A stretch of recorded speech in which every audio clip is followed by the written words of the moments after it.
So how did you find out that you made the All-Star team? Just like right before I was about to go on set to TNT, I found out. Oh, did you get a call? Somebody text you? Like my agent and them let me know right before I was going on set.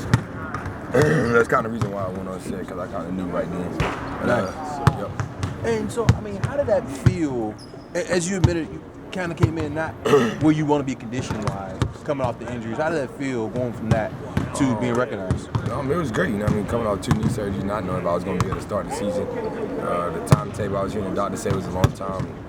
Not supposed to be able to play back-to-backs until January. That was the toughest part. But it was just a lot of hard work and dedication. Without my teammates and coaches, I wouldn't be able to be where I am and be an All-Star. So I congratulate those guys also.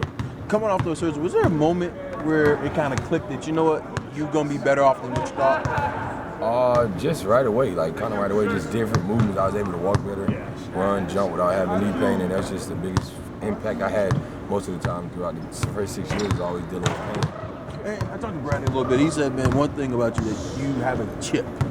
And would you agree with that? And if so, how does that manifest itself? That's just me. I feel like ever since I was been in the league, I just got overlooked. When I have good years, they don't talk about it. And like I always say, you always don't get recognized if you're not winning. He has a chip just like me. We all want to be great, want to be the best player we can be the best player in the world. And I think that's why we strive to be good together, because we both can translate our games together and we both benefit off each other.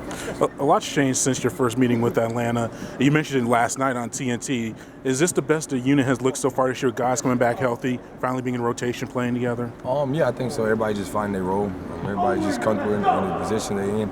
And guys putting in a lot of work. All the work they're putting in before practice, after practice, and even after shoot around and stuff is paying off in the games. And I think guys are just being smarter with the ball and decision making.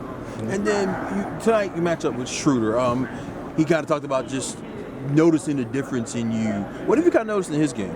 It's a lot different. Usually playing him as a guy that plays a lot of backup minutes, but him as a starter, he's a very quick point guard. He can knock down shots from the perimeter. That's what makes it tough to guard him. He's one of those guards you think you got him under control, and he finds a way to sneak by and finish at the rim. But he does a great job. He's running his team. They won 12 out of the last 15, and they're still one of those best teams in the East like they was in the past years. And this team has changed a lot too, the Hawks. So, and you obviously over your 4 years, you've seen them in the playoffs, 2-3 times? Yeah. And not get into the wearing all black stuff, but you kind of consider this a divisional rivalry with you guys, obviously? Well, we did. They changed a little bit. We changed our team. But, when we played them, it was a good matchup. We always going back and forth. We would win at home, they would win here. Yeah. It's kind of whatever team would win that first road game was going to dominate the series. And they've always been a great team. They moved the ball very well. They added some pieces. Guys knocked down shots. And they're one of the best defensive teams in the league. And then the last thing for me,